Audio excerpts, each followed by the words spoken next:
So this is a 2008 Hummer H3, and what I did here in the last couple of days, front end is control arm, new Bilstein shocks, new pads.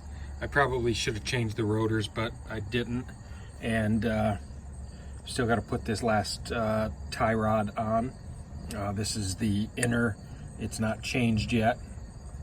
And then and the reason why is because the loaner tool that I got from the auto parts store is just junk. The driver's side popped off no problem, and this side it just keeps slipping off of the the tie rod's a little bit tighter, and it just keeps slipping off. It's not a good fit, so I don't know what it is. The thing looked like junk when they gave it to me. But so let me walk you guys through how to change these control arms pretty easily, because there's been a couple videos of guys struggling with this. So these bolts here, this piece is welded to the bolt.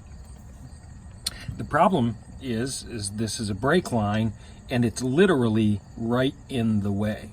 Now I changed my shocks as well, so the shocks were not in there when I was working. Sorry about that. But it's pretty simple, really, once you get the hang of it.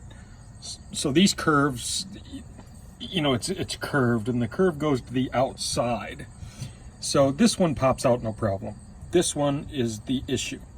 So what you do is you bring this out, and then you turn it. It'll turn, and you turn it toward the top of the shock tower. Once you get it to that point, you just get a beater bar and a hammer and put it right on the kind of the point of the curve here, right? You know, here, this will be up. So you put it right there and you beat it, and it will spin all the way around, but you can't do it manually with your hands anyway. Beat it around there and it'll spin off, and then that bolt will slide right past the brake line with a little bit of, you have to grab this a little bit, but nothing that you're even concerned about. Then to get it back in, you do the reverse process. So you put it in there and it goes around. Now the problem is there's no good place for you to attach your beater bar. What you do is you just take your wrench, I think that's a 21 millimeter. You take your wrench and you just start bringing it back around, and it will come up and over like that.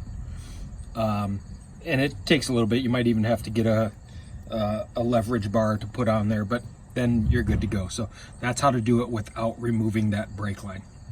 Hope that helps you guys.